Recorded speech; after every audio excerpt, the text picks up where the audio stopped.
الذي لا يدركه بعد الهمم ولا يناله غوص الفتن الذي ليس لصفته حد محدود ولا نعت موجود ولا وقت معدود ولا أجل ممدود فطر الخلائق وبقدرته والنشر الرياح وبرحمته باب وصفور میدان عرضه اول دین معرفته وکمال معرفته التصدیق به وکمال التصدیق به التوحید وکمال التوحید الاخلاص له لم يصفت عن كل شهادت صفت انه غیر الموصوف انه غیر الصفت فمن وصف الله سبحانه فقد قرنه فمن قرنه فقد سناه فمن سناه فقد جزاه فمن جزاه فقد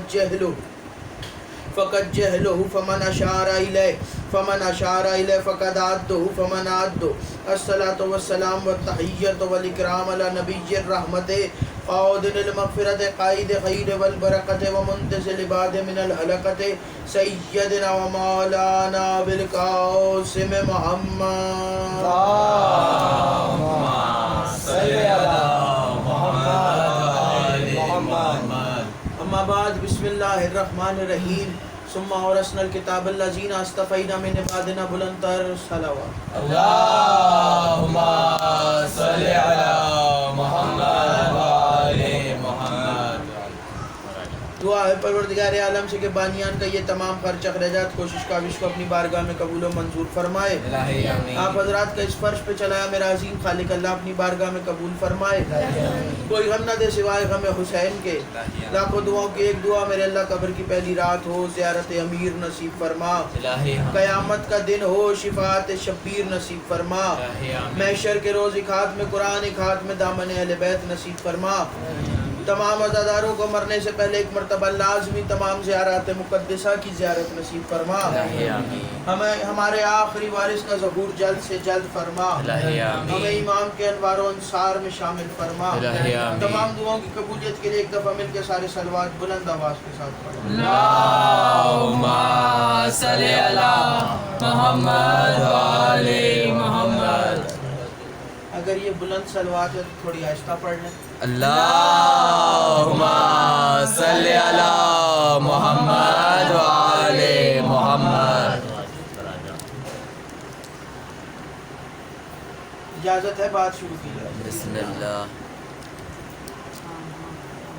اس گھرانے پہ درود تھوڑا بلند آواز کے ساتھ بھیجا کرو. کتنی دفعہ بولا یہ وہ گھرانہ ہے جس پہ اللہ بھی درود بھیجتا ہے. بے شک. درود وہ واحد عبادت ہے جس میں خدا خود شامل ہوتا ہے. تو پھر ہم لوگ اس گھرانے میں درود بھیجنے میں کنجوسی کیوں کرتے ہیں؟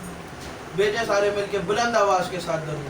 اللهم صل على محمد وآل محمد. سورہ فاتر کی آیت نمبر 32 خدا کہتا ہے ثم اورثنا الکتاب الذین اصطفینا من عبادنا. ہم نے کتاب کا وارث چنا ان لوگوں کو جنہیں ہم نے مصطفیٰ کیا ہوا. پھر اللہ سے پوچھا میرے اللہ تیرے مصطفیٰوں کی تعریف کیا ہے؟ تو اس نے کہا کہ ان اللہ اصطفیٰ کا وآدم ونوح وآل ابراہیم وآل عمران علی العالمین.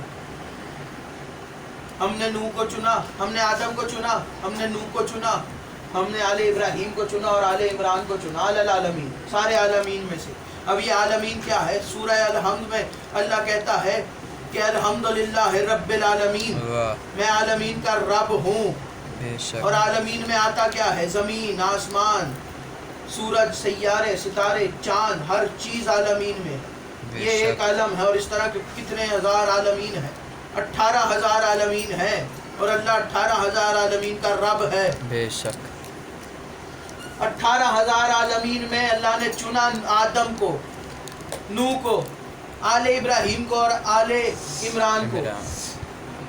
باقی سب بعد کی بات. جب آئی آل عمران کی بات تو لوگوں نے کہہ دیا کہ عمران یا تو موسیٰ اور ہارون کے باپ تھے, یعنی جناب موسیٰ اور جناب ہارون کے باپ کا نام بھی عمران تھا, یا پھر عیسیٰ کے نانا یعنی جناب مریم کے والد کا نام بھی عمران تھا. اب اگر عمران دیکھا جائے تو سمجھ میں آتی ہے کہ ان دونوں میں سے کوئی ایک عمران ہوگا، لیکن اللہ نے یہاں پہ لگایا آل۔ واہ واہ واہ واہ۔ موسیٰ کا کوئی بیٹا نہیں تھا، اس لیے موسیٰ کی تو آل چلی نہیں۔ ہارون کے تھے 12 بیٹے، 12 بیٹے ہارون کے تھے، لیکن عیسیٰ کے آنے تک سب کی آل ختم ہو گئی، یعنی ہارون کی بھی آل ختم۔ کہاں گئی آل عمران؟ اب اگر بات آتی ہے جناب عیسیٰ کے نانا کی، تو عیسیٰ کی تو شادی نہیں ہوئی، جناب مریم کی شادی نہیں ہوئی تھی، جناب عیسیٰ بغیر شادی کے پیدا ہوئے، اور جناب عیسیٰ کی نہ شادی ہوئی، ابھی بھی کچھ کہتے ہیں کہ 34 سال اور کچھ کہتے ہیں کہ 40 سال کی عمر ہے جب جناب عیسیٰ کو آسمان پہ بلا لیا۔ کہاں ہے عیسیٰ کی آل؟ کہاں ہے وہ عمران جس کو جو عیسیٰ کا نانا ہے، اس کی آل کہاں ہے؟ نہ عیسیٰ کے نانا کی آل ملی، نہ موسیٰ کے باپ کی آل ملی۔ اب آتا ہے یہاں پہ تیسرا عمران، سارے مل کے درود بلند آواز کے ساتھ۔ اللہم صلی علی محمد و آل محمد۔ 2 عمران ہو گئے جن کی کوئی آل نہیں ہے۔ تیسرا عمران جس کو پوری دنیا ابو طالب کے نام سے جانتی ہے، پوری دنیا ابو طالب کے نام سے جانتی ہے، اور خدا نے کہا کہ ہم اپنے صورت میں اگر کسی شخصیت کا تعارف شروع کریں گے تو عمران کے نام سے شروع کریں گے۔ پہلی صورت رکھی جس میں اپنی حمد بیان کی، دوسری صورت جس میں خدا نے سورہ بقرہ نام رکھا اور سارے مصلحتیں اور سارے مسئلوں کو اس صورت میں پیش کر دیا۔ اس کے بعد خدا نے کہا لوگوں کی باتیں ہوں گی، شخصیات کی باتیں ہوں گی، لیکن سب سے پہلے ہم نے جس کو چنا اس کا نام ہے عمران، اور صرف عمران نہیں بلکہ آل عمران۔ اب یہ آخری عمران بچا، نام ہے ابو طالب جو دنیا نے مشہور کیا، اصل نام ہے عمران یعنی علی کے بابا۔ اب عمران کی آل کو دیکھا جائے تو عمران کا بیٹا علی، علی کا بیٹا حسن اور حسین، اور وہ آل آج تک چلتی آ رہی ہے، جس میں سے کوئی زیدی ہے، کوئی رضوی ہے، کوئی جعفری ہے، اور یہ آل آج بھی موجود ہے۔ یعنی پتہ چلا کہ یہ آل جناب عمران کی آل تھی جس کا خدا قرآن میں ذکر کر رہا ہے۔ خدا نے کہا ہم نے چنا عمران کو اور عمران کی آل کو۔ اب عمران کی آل کوئی عام آل نہیں تھی جس کی وجہ سے چنا اللہ نے، یہ آل بڑی معتبر آل تھی، اس لیے کہ یہ آل جو ہے، اس آل نے دین کو بھی بچانا ہے، اس آل نے مذہب کو بھی بچانا ہے، یعنی اس آل نے اللہ کے دین کو بچایا، اس لیے اس آل کو چنا۔ اللہ کہتا ہے ہم نے چنا ابراہیم کی آل کو، عمران کی آل کو۔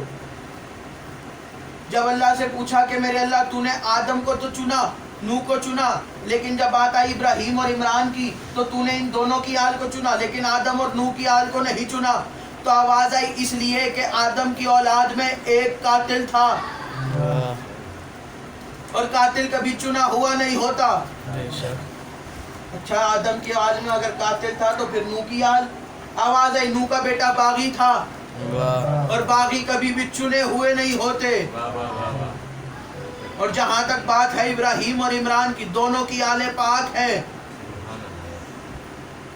تو نے آدم کو کیوں چنا اور نوح کو کیوں چنا؟ اس لیے کہ آدم پہلا نبی تھا، پہلا شخص تھا جو اس دنیا میں آیا، اس لیے آدم کو چنا۔ نوح کو کیوں چنا؟ نوح تو بعد میں آیا۔ نوح کو اس لیے سنا کہ نوح صاحب شریعت نبی تھا، بے شک نوح صاحب شریعت نبی تھا، نوح کو شریعت دے کے بھیجی۔ ابراہیم کو کیوں چنا؟ اس لیے چنا کہ میرے اللہ ابراہیم کو کیوں چنا؟ کیونکہ تو نے پہلا شخص بھی چن لیا، شریعت دار نبی بھی چن لیا، یعنی نبی بھی چن لیا، رسول بھی چن لیا، اور شریعت والا نبی بھی ہو گیا۔ اب ابراہیم کو کیوں چنا؟ تو آواز ہے اس لیے کہ نہ تو مجھے اب نبی کو چننے کی ضرورت تھی، نہ کسی شریعت دار کو چننے کی ضرورت تھی، اب مجھے چننا تھا کسی امام کو، اور جناب ابراہیم کو امام بھی کہا ہے اللہ نے، امامت عطا کی ہے جناب ابراہیم بے کو. شک اس لیے میں نے چنا ابراہیم کو کہ ابراہیم امام ہے. اچھا میرے اللہ جب آدم کو چنا کہ پہلا شخص ہے، پہلا آدمی ہے جو اس دنیا میں آیا، نوح کو چنا کہ شریعت دار نبی ہے، ابراہیم کو چنا کہ امام ہے، امام بھی ہو گیا، رسول بھی ہو گیا، شریعت دار نبی بھی ہو گیا. پھر آل عمران کو کیوں چنا؟ آواز آئی جب تینوں عہدے میں نے الگ الگ چنے، اور پھر یہ وہ واحد حال تھی جہاں تینوں عہدے ایک ساتھ ملتے تھے. یہ وہ واحد حال ہے جہاں تینوں عہدے ملتے ہیں، جہاں نبوت بھی ہے، جس دروازے پہ امامت بھی ہے، کیا کہنا. جس دروازے پہ شریعت بھی ہے. یہ وہ دروازہ ہے جہاں تینوں عہدے ملتے ہیں. اور یہاں اس سے بڑا عہدہ بطول کا عہدہ ہے. بے شک کائنات میں دو بیویاں ہیں جن کو بطول کہا گیا، ایک جناب مریم جو جناب عیسیٰ کی ماں ہے، اور ایک جناب فاطمہ الزہرا سلام اللہ اللہم صلی علی محمد و آل محمد. جن کو بطول کہا گیا. جناب مریم بغیر شوہر کے بطول، اور جناب سیدہ شوہر کے ساتھ بطول.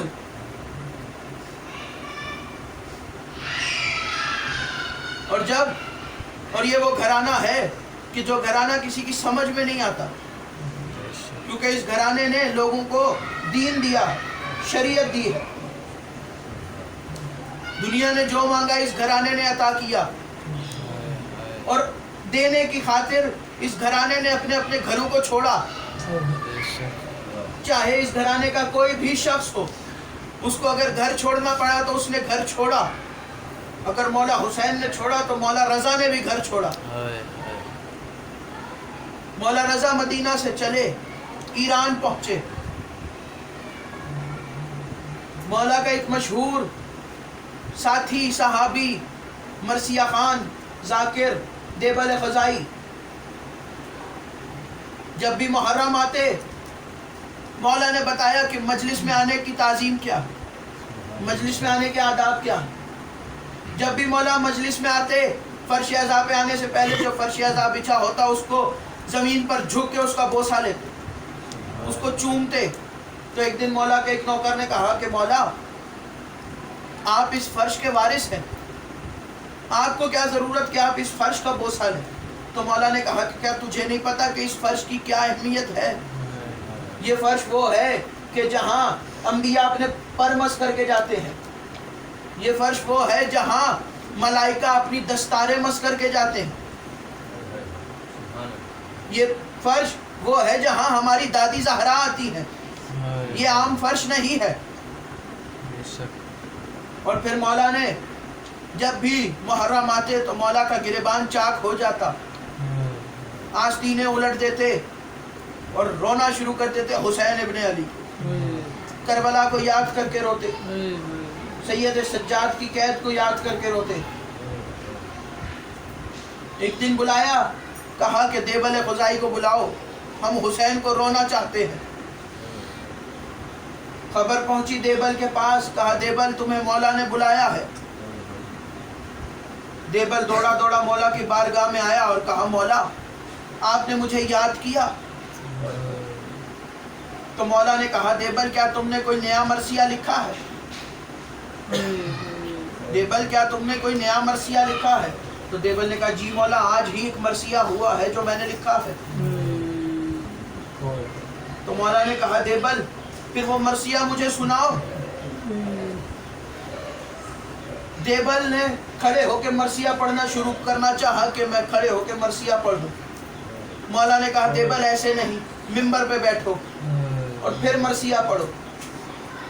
دیبل ممبر پہ بیٹھو اور پھر مرثیہ پڑھو. اس نے کہا مولا میری اتنی جرت کہ میں آپ کے ہوتے ہوئے ممبر پہ بیٹھوں. آپ ممبر کے وارث، میں آپ کے ہوتے ہوئے اتنی جرت نہیں کر سکتا کہ میں ممبر پہ بیٹھوں. تو مولا نے کہا کہ دیبل تم ذاکر امام حسین ہو، ذاکر ہمیشہ ممبر پہ بیٹھا کرتے ہیں. میں عزادار حسین ہوں، تم منبر پہ بیٹھ کے ہمیں سناؤ، ہم زمین پہ بیٹھ کے عزاداری کریں گے۔ ہم اپنے جد کو رونا چاہتے ہیں دیبل۔ اب عزاداروں، دیبل نے مرثیہ شروع کیا، اور یہ مرثیہ آج بھی عرب و عجم میں پڑھا جاتا ہے، جس کی تشریح اردو زبان میں نظم کی صورت میں محسن نقوی شہید نے کی تھی، جس کے 2 مصرے یہ تھے کہ سجاد یہ کہتے تھے معصوم سکینہ سے، عباس کے لاشے سے چپ چاپ گزر جانا۔ دیبل نے مرثیہ پڑھنا شروع کیا۔ دیبل کہتا ہے زہرا آپ کے اس بیٹے پر سلام کہ مدینہ میں جس کے جنازے پر تیر لگے۔ دیبل کہتا ہے زہرا آپ کے حسین کو سلام کہ جس کا لاشا 3 دن بغیر بے غور و بے کفن کربلا میں پڑا رہا۔ دیبل کہتا ہے زہرا آپ کے بیٹے سجاد کو سلام کہ جس کو کڑیاں پہنا کے کبھی شام کے بازار میں کبھی کوفہ کے دربار میں پھوپھیوں کے ساتھ لایا گیا۔ دیبل کہتا ہے بی بی آپ کے بیٹے باقر کو سلام کہ جس کی کم سنی زندان کھا گئے۔ دیبل کہتا ہے بی بی آپ کے بیٹے جعفر صادق کو سلام کہ جس کو مدینہ میں زہر دیا گیا۔ دیبل کہتا ہے بی بی آپ کے اس بیٹے کو سلام کہ جس کو 14 سال زندان میں رکھا گیا۔ دیبل مرثیہ پڑھ کے اترنے لگا۔ مولا نے کہا دیبل اترنا مت، میری طرف سے بھی ایک شعر پڑھو اس میں۔ دیبل نے کہا مولا میرا مرثیہ ختم۔ مولا نے کہا دیبل ہم تمہیں بتاتے ہیں، تم شعر پڑھو۔ مولا نے اپنے ہاتھوں سے شعر لکھ کے دیا۔ دیبل نے پڑھنا شروع کیا۔ لکھا تھا زہرا آپ کے اس بیٹے کو سلام جو توس میں تنہا قبر میں قید ہو جائے گا۔ زہرا آپ کے اس بیٹے کو سلام جو تنہا قبر میں دفن ہو جائے گا توس میں۔ دیبل نے شعر پڑھا۔ دیبل نے کہا مولا میں تو سیدہ کے ایسے کسی بیٹے کو نہیں جانتا جو توس میں دفن ہے۔ مولا نے کہا دیبل میرے گلے میں باہیں ڈال اور مجھے پرسا دے، میں ہی وہ زہرا کا بیٹا ہوں جو توس میں دفن ہو جائے گا۔ دیبل میں ہی ہوں وہ تیرا امام جو توس میں دفن ہوگا۔ بندہ جب ایران جائے تو شہنشاہی دیکھتا ہے بادشاہ کا۔ جو ایران گئے ہیں میرے اللہ ان کو دوبارہ زیارت کروائے، اور جو نہیں گئے میرے اللہ ان کو ایک مرتبہ لازمی مولا اپنے روزے کی زیارت نصیب فرمائے۔ کیا شہنشاہی ہے بادشاہ کی، سونے کا گنبد، سونے کی زری، 7 صحن، 7 دروازے، اتنے بڑے بڑے کشادہ صحن کہ جس میں سے مولا کا عزادار، مولا کا نوکر گزر کے جاتا ہے۔ جب زری کے قریب پہنچتا ہے، زری کو دیکھتا ہے، سونے کی زری، مولا کے چاہنے والے کا سینہ چوڑا ہو جاتا ہے اور کہتا ہے کہ میں اس شہنشاہ کا چاہنے والا ہوں جو اتنا امیر ہے۔ لیکن عزاداروں، جب عزادار آگے بڑھ کے زیارت کی کتاب اٹھاتا ہے اور زیارت کا پہلا جملہ پڑھتا ہے، جگر کٹ کے گر جاتا ہے۔ پہلا جملہ ہی زیارت میں لکھا ہے السلام علیکہ یا غریب الغرباء، اے غریبوں کے غریب ہمارا سلام۔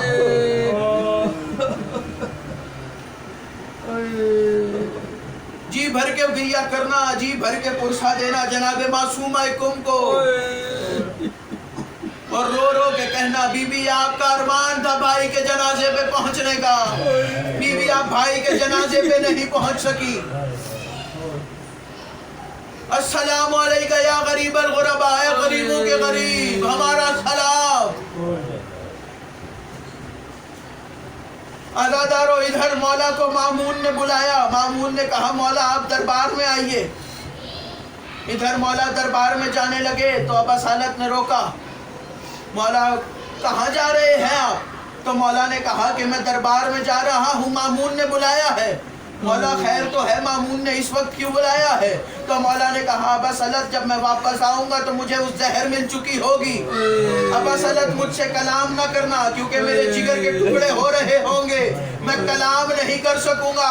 ابا سلط کہتا ہے مولا پھر آپ کی کوئی وصیت، مولا آپ کا جنازہ، آپ کا غسل کون کرے گا؟ آواز دی ابا سلط پریشان نہ ہو، میں معصوم ہوں، معصوم کا جنازہ